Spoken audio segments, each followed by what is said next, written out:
we have one of our panelists from Governance Week this year who will be joining us. And Keegan Patrick is here. Keegan is actually one of our 50 panelists who will be featured for Governance Week this year. Keegan is a first-timer here with us at CCGI. I found him on LinkedIn, and you would be amazed at the wonderful accomplishments this young man has. I was excited to share a lot of his work with you, and so invited him to be part of our very first guest for Governance Live today. Keegan, how are you doing? I'm doing well. Thank you for having me, and thank you for inviting me to be in this interview and be on the panel. You're most welcome, Keegan. So Keegan is from St. Lucia, and he is in fact one of the co-founders of a company called Obtronics in St. Lucia. And Keegan is in fact an alumni from Harvard University. No, from MIT. Yes, yeah. MIT told me it is he and 3 of his friends who started this company in St. Lucia.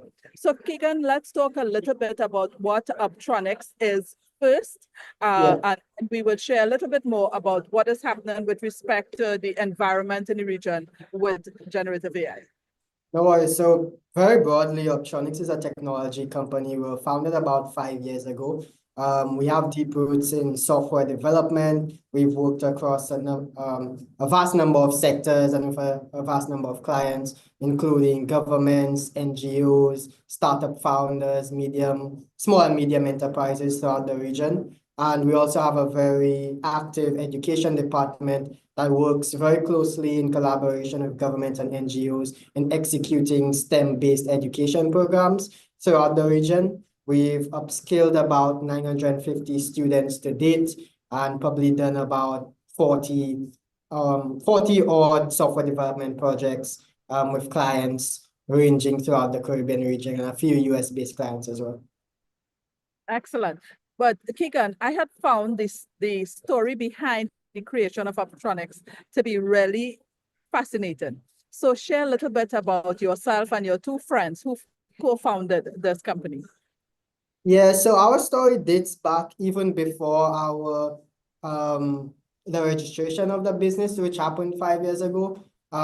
Me and my co-founder would have gone to the same high school. We started selling pizza together. We sold confectionery items within our high school at the time. And then we were both selected to take part in an international robotics competition just because of both of our backgrounds in STEM, engineering backgrounds. So we were selected by our country, St. Lucia, to participate in this first global robotics challenge, which is somewhat of a robotics Olympics.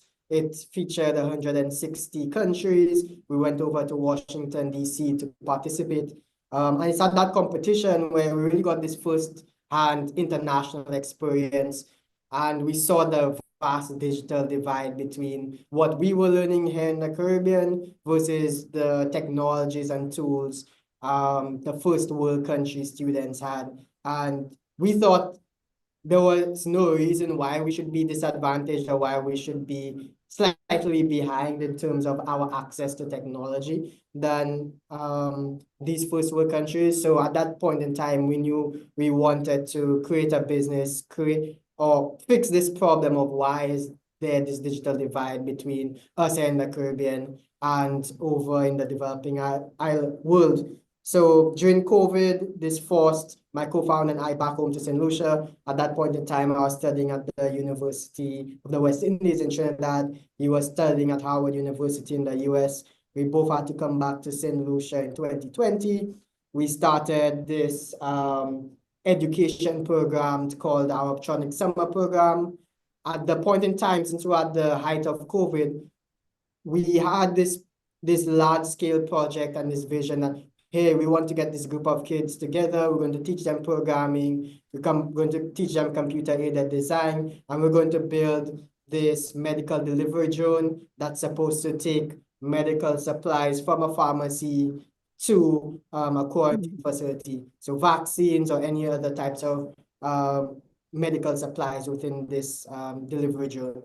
So we prototyped and built this drone in collaboration with students. over a month's period of time. We did a demo day with our students. We invited the media. That got a lot of attention, and that was really the start of the very first thing we did within Obtronics. Granted that our demo day, we wanted to do this big grand launch between the pharmacy and then going to a quarantine facility, but we were having a lot of GPS issues and we were losing some control over the drone and some safety concerns around that. So what we ended up doing was a size down media launch where we did a flight from one end of a football field to the other end of a football field at a secondary school. And so that was really the highs and lows of that first education program. Since then, we've been able to scale our education programs, working with a number of the government of St. Lucia, Eastern Caribbean Central Bank, and a few others throughout the region to scale our programs throughout the Eastern Caribbean. We've also done some partnerships in Trinidad as well.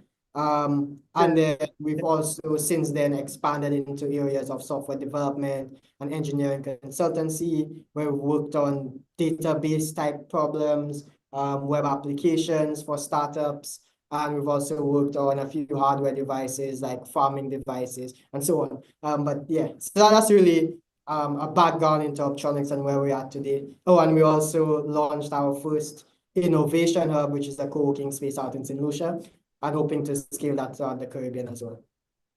Okay, great. So I just want to emphasize again, you and your partners, so you were a graduate from MIT, one of your partners is a graduate from Harvard, and the third is a graduate from Stanford University. So all three of you solutions, who identified this gap in knowledge and went out, educated yourself at these prestigious universities and are working together to help close that gap, doing many of the things that you just spoke about, which I think is tremendously awesome news.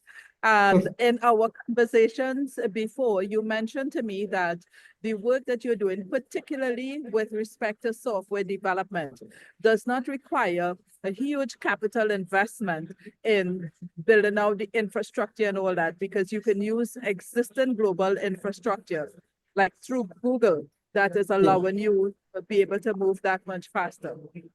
Yeah, so tell us about some of what you have already built with your software. Yeah, so I think with the advent of, well, first you have the core infrastructure from the AWS of the world, the Googles of the world, allows you to really utilize their data centers and their computing power to power a lot of your the processing power for your applications that you are building.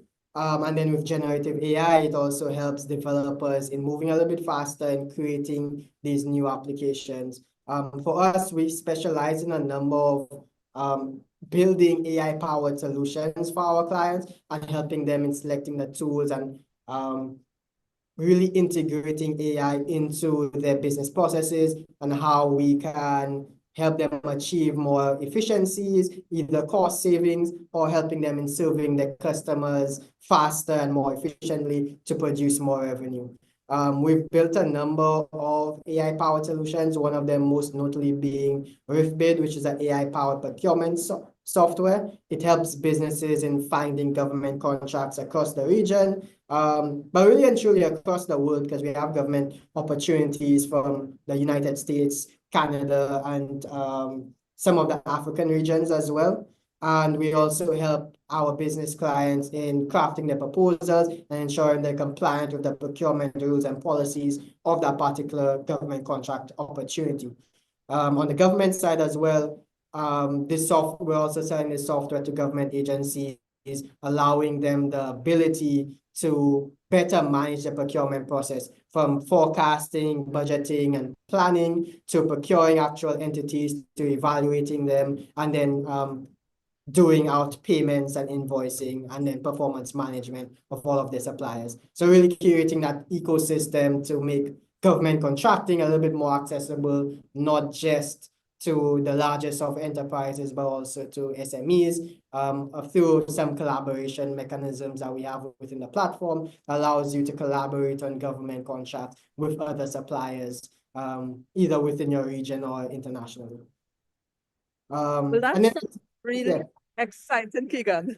I love this idea that you have companies within the region who can find government contracts that is available from other governments in the region, or you are saying even from the African continent as well. So yeah, there's work for everyone if they can take the time to see the changes in the external environment, which can allow these opportunities to be able to find new contracts and new work. Are exactly. you then that there are sufficient young people, though? I want to come back to this Yeah. gap you had identified in terms of the knowledge and understanding of us in the region to compete in the global scale. Are you finding that there are sufficient young people who are interested in upskilling themselves so they could help fill these gaps more? And Yeah, so that's on the one I end. think And we're then are the seeing, companies interested too?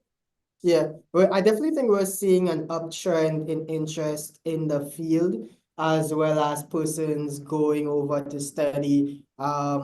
What I believe, even with Obtronics right now, we're seeing an increase in the number of applicants and persons interested in joining our mission and helping us achieve or shorten or decrease this digital divide that we first saw when we first started the company. Especially with more persons going into the field and going abroad. Now it's also about how can we create a viable opportunity for them to come back home, and we have enough work and demand that's able to give them the fulfilling life that they first thought that they could only achieve if they were in the United States, they were in the UK or Canada, but now realizing, hey, there's this large unserved market within the Caribbean in my home country that I could help contribute towards and still have that same type of life that I envisioned, but within my home country.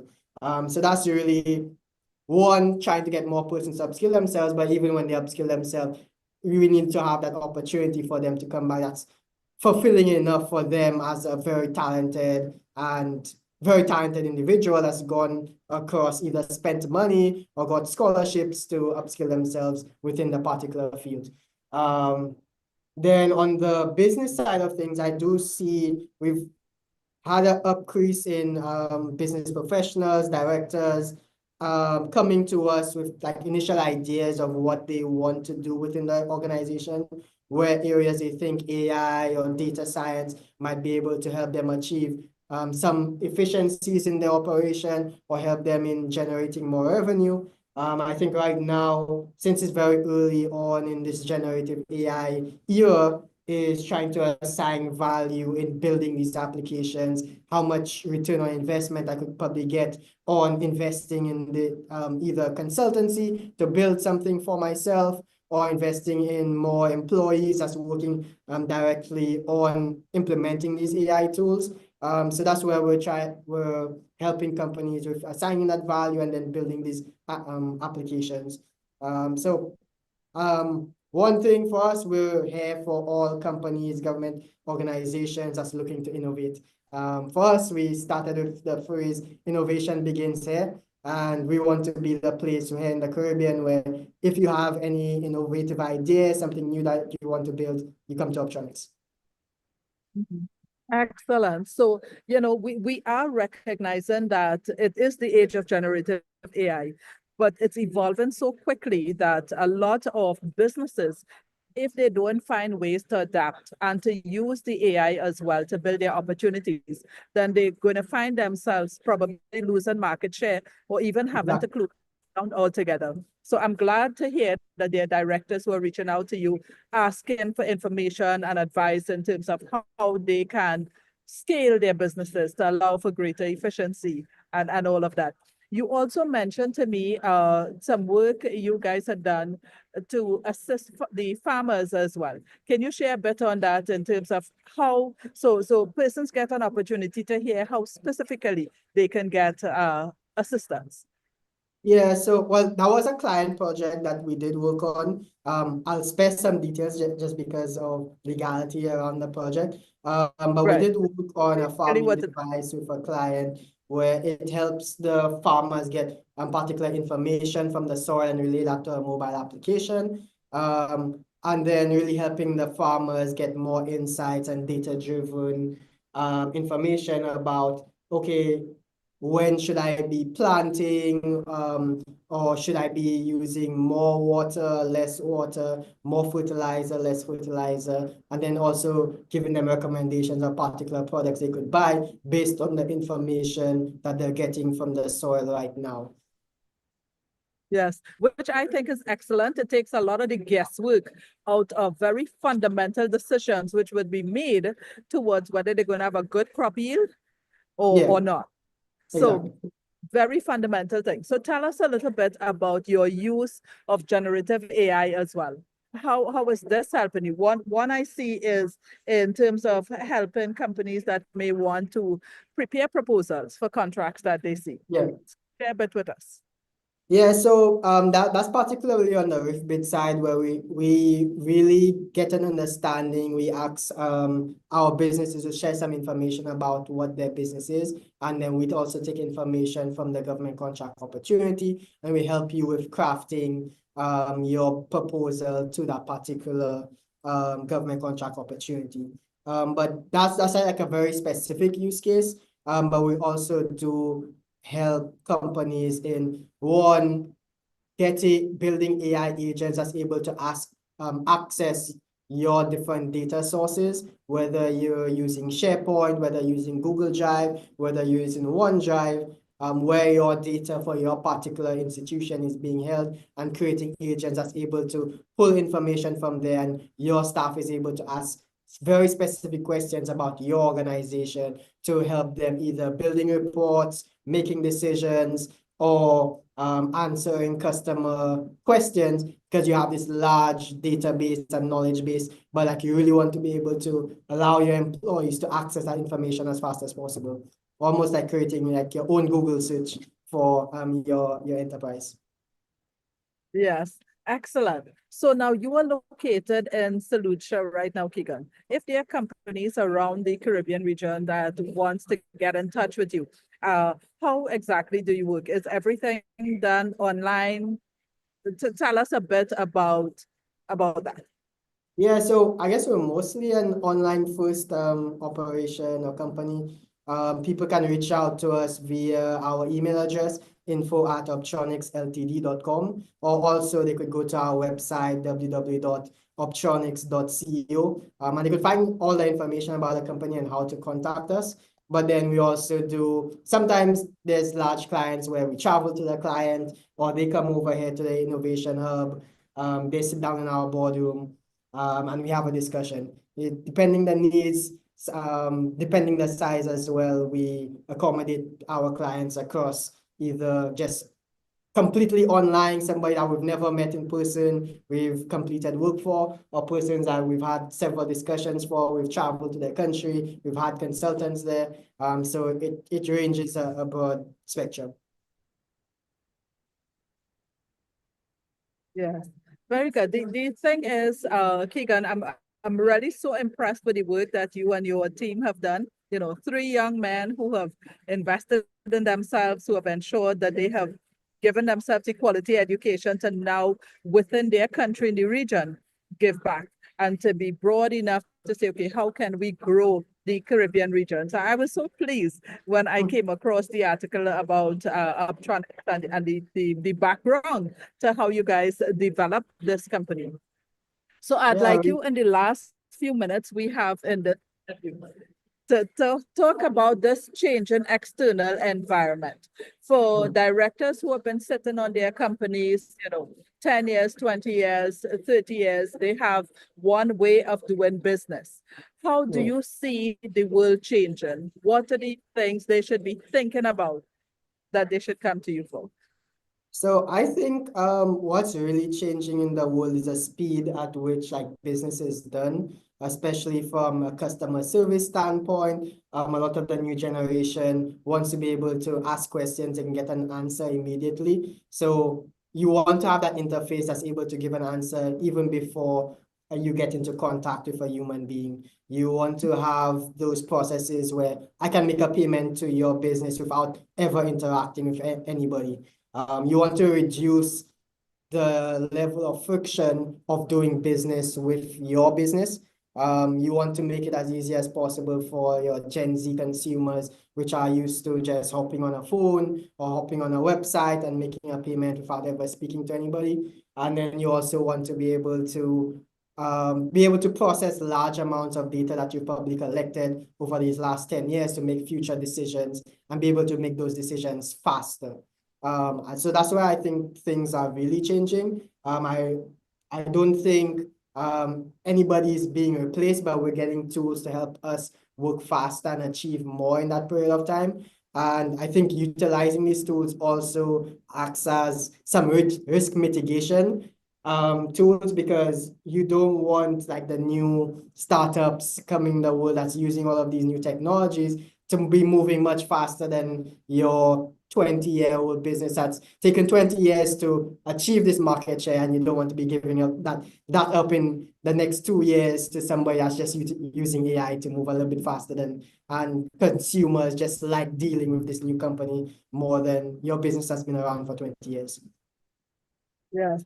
All right. And one more thing I want to ask your opinion on, Keegan. So for our last meeting of our International Learning Network, we had two global experts talking about generative AI. And particularly, we spoke a lot about DeepSeek and ChatGPT. And they were both saying that even within the Caribbean region, there is space for the development of similar generative AI tools. Do you see interest in the region? And I'm asking only because you're in that space. Yeah. I don't know of anyone who is building a similar type large language learning model or so, but is that something that you see as a potential for the Caribbean region? So currently, I definitely think it's a potential. Currently, most of the applications that I've seen, it kind of builds on top of these models. And I haven't seen, I could be wrong, there might be a company working on it right now. But some of these foundational models, like a competitor to a ChatGPT or DeepSeek, being developed right now within the region. There could be various reasons for that in terms of the cost to scale up those types of operations. But I'm seeing a lot of unique applications being built on top of these models in various industries, whether it's tourism, kitchen management softwares, point of sale systems, your procurement softwares like ours. So we're seeing a lot of applications being utilizing these generative AI tools, as well as training particular applications for these chat-based models that's more coherent with data sets of Caribbean-based individuals, as well as speaking a little bit more like us. I've seen a very interesting application built by, I think, a Jamaican company, where they handle all of the security requests on behalf of the government. And then you have this AI chatbot that's able to speak back in Jamaican patois and tell you about, okay, laws and procedures over in Jamaica. So I thought that was a really interesting application. So hoping to see a lot more of those. And maybe sometime in the future, also hoping to see that we could create our own foundational model that we have control over, and that's governed by our sovereign data policy rules. Because, with these international companies, they're governed by either US law, EU law, but as always, you want to have some sovereignty. Yes. So that's my... Yes, that was one of the concerns raised, yes, in terms of, so at the moment, I guess what we're looking at is not as much capital investment. So persons are using the existing models like DeepSeek and ChatGPT, as you say, to build out other things that makes it more customized to the region. But maybe one day there would be that opportunity for young, bright individuals like yourself to build something that allows us to have that sovereignty for the region as well. But I look forward to learning more about Obtronics, and I look forward to learning more from you, Keegan, as you join us for Governance Week this year. We are always happy to have new voices, new faces sharing what is happening in the space. So we are just seconds away from the end of this Governance Live, the first as we start our series for this year leading up to Governance Week 2025. I'm so pleased to have had this interview with you, and I look forward to hearing more. And I want to just give you 30 seconds if you wanted to share any final thoughts with our viewers on the live stream, you know, what to expect as you share for Governance Week 2025.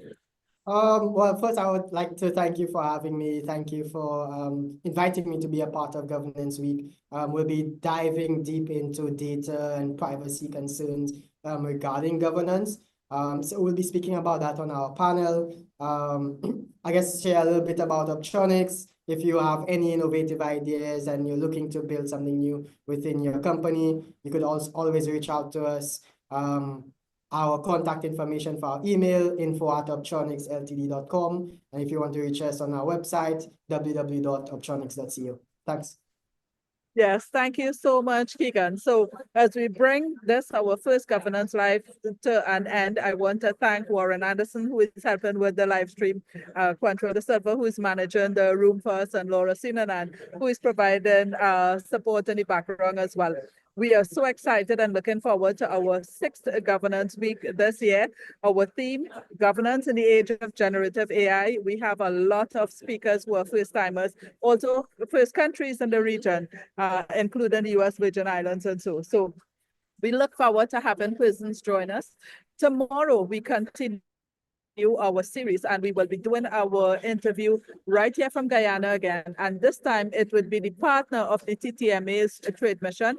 It's the CEO of the Guyana Suriname Chamber of Industry and Commerce. So join us tomorrow at 11:30 for our second Governance Live. Thanks again, Keegan. Bye, everyone. Have a wonderful day.